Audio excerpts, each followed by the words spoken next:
Good morning, all of you, and I welcome you all in our YouTube online classes. So, last class में हम लोगों ने इस chapter के बारे में पढ़ा था माई फैमिली, जिसमें हमारी पूरी की पूरी चैप्टर के बारे में डिस्कशन हुआ था कि किस तरीके की फैमिलीज होती हैं, न्यूक्लियर फैमिली क्या होती है, देन बिग फैमिली क्या होती है, स्मॉल फैमिली क्या होती है, ये सारे टॉपिक्स हम लोगों ने डिस्कस किया था। और फिर मैरिज के बारे में हम लोगों ने डिस्कस किया था कि जब मैरिज होती है तो किस तरह से फैमिली साइज चेंज होता है। That is the things we have learned. Now अब हम स्टार्ट करते हैं the birth of a sibling, इसका next topic. So the birth of a sibling, a family also grows when a child is born into it. मतलब एक family बड़ा तब भी होता है जब एक कोई नया बच्चा उसमें पैदा होता है। When a new baby is born to our parents, we get a sibling. और जब हमारे माँ बाप के नया बच्चा होता है, so we get a sibling. Sibling का मतलब क्या होता है? Sibling means भाई बहन जो सगे होते हैं. It's called the sibling. और elder और younger brother and sisters are our siblings. यानी हमारे बड़े भाई या हमारा छोटा कोई भाई या बहन हुआ, वो हमारे siblings कहलाता है. Some of our uncle and aunts are the siblings of our parents. कुछ हमारे अंकल और आंट जो होते हैं वो हमारे माँ बाप के सिबलिंग्स हो सकते हैं, मतलब हमारे parents they were the siblings kind of thing. जैसे कि दादा दादी के वो सिबलिंग्स हो जाएंगे जो आपके अंकल और पापा होते हैं। Some parents add new members to their family by adopting a child. कुछ पेरेंट्स ऐसे भी करते हैं कि घर में एक नया बच्चा वो अडॉप्ट कर लेते हैं, अनाथालय से वो ले आते हैं। ठीक है, this means they choose to become parents of a child who does not have this her own parents. वो एक ऐसा बच्चा ले आते हैं जो उनके ओरिजिनल माँ बाप तो नहीं होते, लेकिन वो कहते हैं कि हाँ यस ये मेरा बेटा है। बर्थ और adoption of a child brings much joy to a family and makes everyone happy. बच्चा जन्म ले या नया बच्चा हम एड ऑन करते हैं, मतलब अनाथालय से हम अडॉप्ट करते हैं, दोनों में हमें खुशी बहुत मिलती है। लिटिल बेबीज और small children need lot of care and attention to grow up well and healthy. मतलब छोटे बच्चे जो होते हैं बहुत ही अटेंशन की जरूरत होती है ताकि वो बढ़े अच्छे से और सावधानी से बढ़े। They get this from their parents, Elder siblings and other elders in the family. और वो कहाँ से उनको मिलता है? तो उनके माँ बाप से, उनके बड़े भाई बहन से, या कोई भी उनका फैमिली में बड़ा होगा उससे मिलता है, such as grand parents. While a new child brings joy to a family and makes the family bigger, the family too helps the child grow up in a safe place, being surrounded by a caring people. इसी तरीके से जैसे नया बच्चा हमारे घर में खुशियां लाते हैं, उसी तरीके से फैमिली बड़ी भी होती है तो फैमिली क्या करती है, उस बच्चे को हेल्प करती है ताकि वो सेफली ग्रो हो सके, सुरक्षित बढ़े और अच्छे एक माहौल में पैदा हो। Sometimes we feel a little jealous of our newborn siblings because it may seems to us that our parents pay them more attention. कभी कभी हमें थोड़ा बहुत जलन भी हो जाता है, छोटे बच्चे होते हैं ना, जिसको हम लोग छोटे बच्चे को ज्यादा ख्याल रखते हैं। अब कोई बड़ा हो गया, आपका भाई बहन हो गया होगा, तो उसमें माँ बाप थोड़ा कम देखते हैं। तो इससे क्या होता है, हमें लगता है ना कि हमें वो ध्यान नहीं दे रहे हैं, उसी बच्चे पे सब कुछ ध्यान दे रहा है, तो हमें जेलस फीलिंग होती है। This is because a new born baby can not take care of itself and needs looking after. और इसका एक सिर्फ कारण इसलिए होता है कि नया जो बच्चा होता है उसको बहुत ज्यादा केयरिंग की जरूरत होती है। We should also try to help our parents look after the little siblings and never think that they care any less about us. हमें भी अपने माँ बाप की मतलब हेल्प करनी चाहिए ताकि वो बच्चा अच्छे से सुरक्षित ग्रो हो पाए, क्योंकि अगर हम छोटे होते हैं तो हमारा भी प्यार और दुलार जो होता है वो उसी तरीके से मिलता है जैसे आज उस छोटे बच्चे को मिल रहा होता है। Family also changes when a family member passes away or leaves the house to set up a new home somewhere for work or studies. As a result, many joint families gets made to a nuclear family. अब कई बार ऐसे भी होता है कि एक family में changes भी होता है। अब चेंजेस के दो तरीके से हो सकते हैं, या तो कोई आपके फैमिली में मर जाता है, या कोई ऐसा फैमिली मेंबर जो आपके घर को छोड़कर एक नई जगह पर रहना शुरू हो जाता है, चाहे वो स्टडी के लिए हो यानी पढ़ने लिखने के लिए चला जाए, या वो शादी करके अलग हो जाए। इसीलिए कई बार न्यूक्लियर फैमिली जॉइंट फैमिली में कन्वर्ट हो जाती है, यानी कि एक सिंगल फैमिली रह रही है उसमें एक दो और लोग एड ऑन हो जाए, या जॉइंट फैमिली न्यूक्लियर फैमिली में कन्वर्ट हो जाती है यानी वो अलग हो जाते हैं। So that is the either way. ठीक है, इस तरीके से हमारे फैमिली में चेंजेस होता है। अब आते हैं working parents.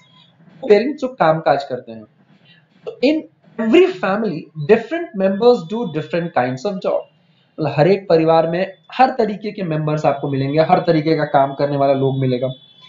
While children go to school, grown up to the offices, factories, shops, bank, hospitals or some other place to work.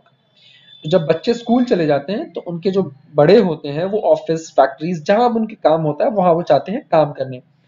Work is important for people because by working they earn money and get take care of the families.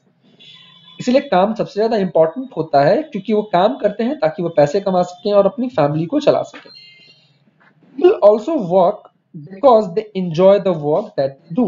लोग इसलिए भी काम करते हैं उन्हें अच्छा लगता है काम करते हुए, right? Many of our parents go out for work. आप सभी के पेरेंट्स जाते होंगे काम करने बाहर। Sometimes the father goes out for a work while the mother works at home. कभी ऐसा भी होता होगा कि मम्मी घर में काम करती होंगी और पापा घर जाते होंगे काम करने के लिए। Taking care of the house and other family members, और मम्मी घर में झाड़ू पोछा बाकी फैमिली मेंबर्स को देखभाल करने के लिए होता है। Some families, mothers may go out for work while the fathers take care of the house. और कुछ घरों में ऐसा होता होगा कि मम्मी काम के लिए जाती होंगी, पापा घर में वो उन चीजों को देखते होंगे जो मम्मी घर में वो देखती हैं। When both parents go out for work, their children are looked after by other grown up. जब दोनों के दोनों काम करने चले जाते हैं, यानी कि मम्मी और पापा, जो दूसरे होते हैं जो घर में बड़े होते हैं वो उन बच्चों का ख्याल रखते हैं। The grandparents or some other elders who stays at home, या तो दादा दादी हो, वो लोग जो घर पे रहते हैं। When they are not grown ups at home to look after small children, parents often leave their children in a creche.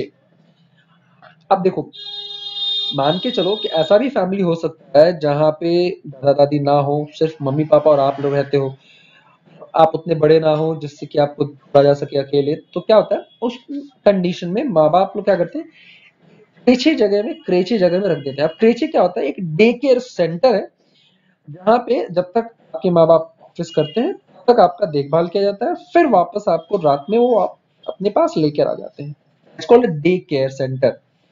A creche is a daycare center that takes care of the children whose parents have to go out for work.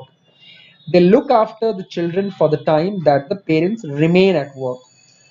तो जब तक वो काम पे रहते हैं तब तक वो उसका देखभाल करते हैं। In some families, one of the parents or both work from their homes. कुछ ऐसे घर में होते हैं जो कि घर में रह के लोग काम करते हैं। बिजनेस जिनका हुआ वो भी इस तरह से काम कर सकते हैं। So usually they work on a computer or laptop. या ज्यादातर लोग ऐसे लैपटॉप या कंप्यूटर में भी काम करते होंगे। In many villages, the parents go out for work too. They might go out to the fields to look after their crops, go fishing, go out to sell the things that they make, do some other kind of work. The two, one or both parents may go out. गांव में इस तरह से भी हो सकता है कि दोनों खेत पे काम करने चले जाते हो, या फिशिंग करने कोई चला जाता हो, मतलब मछली मारने, या कोई चीज ऐसा बेचने चला जाता हो मार्केट में। और ऐसे भी होता होगा कि दोनों में से कोई एक भी जाता हो। इसका एक कारण यही है कि ताकि just to earn and just to survive in the world. Work is necessary and people enjoy it too, but it can also be tiring. लेकिन ये थकाने वाला भी चीज होता है क्योंकि काम करने के बाद इंसान बहुत ज्यादा थक जाता है। Just like how we feel tired after a day of studies and games, our parents feel tired at the end of the day of work. जिस तरह से हम पढ़ने के बाद या गेम खेलने के बाद थक जाते हैं, उसी तरह हमारे माँ बाप भी काम करने के बाद थक जाते होंगे। So it is important to help them with the household. इसीलिए हमें जरूरत है उनके घर के कामकाज में हेल्प करने की। Household, the spelling is chores. It's not chores, it is called the course. And ask them how their day has been. और इससे हमें पूछना भी चाहिए, उनके हेल्प करो उनके घर के कामकाज में और उनसे पूछो कि कैसा रहा आपका दिन। Caring for each other and helping each other is the most important part of being a family. एक दूसरे की सहायता करना, एक दूसरे की मदद करना, पूछना, हालचाल लेना, ये भी बहुत इंपॉर्टेंट है फैमिली में रहना और फैमिली को सरवाइव कराना, अच्छे से चलाने से। फैमिलीज में चेंज ओवर टाइम, फैमिलीज बदलती रहती हैं, they might grow bigger or smaller, or some family members might move from one place to another for various reasons. But as long as the members of the family care for each other and share things with each other, the family remains strongly bonded. तो last sentence में सिर्फ यही बता रहा है कि families change होती रहती हैं, चाहे तो वो इधर से उधर मूव हो जाए, कोई नया डाउन हो जाता है, कोई मर जाता है, लेकिन ये फैमिली मेंबर्स तब तक बने रहते हैं और तब तक अच्छा रहता है जब तक हम एक दूसरे का ख्याल रखते हैं और दूसरे की चीजों को शेयर करते हैं. इसको कहते हैं sharing and caring gives the family strongly bonded.